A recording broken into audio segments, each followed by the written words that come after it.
you in favor of impeachment? Siyempre, hindi niya sasabihin na in favor siya or he's not in favor because that is the prerogative of the Congress. You know that under the Constitution, the impeachment must emanate from the lower house. Okay?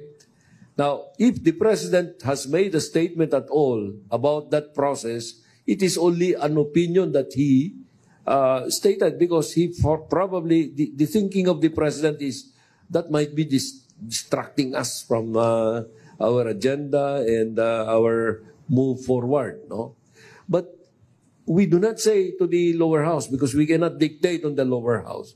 It is a co-equal, it belongs to a co-equal branch of government. All we were saying, the President was saying to the lower house is, this is my position. But he's not blocking.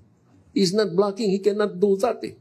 Because it is the discretion of the collective of the lower house. If they decide to initiate, there is no way of preventing that.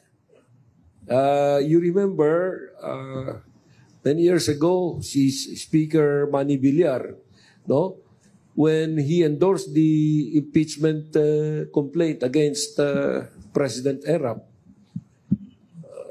no one could have prevented him kasi diniretso niya yung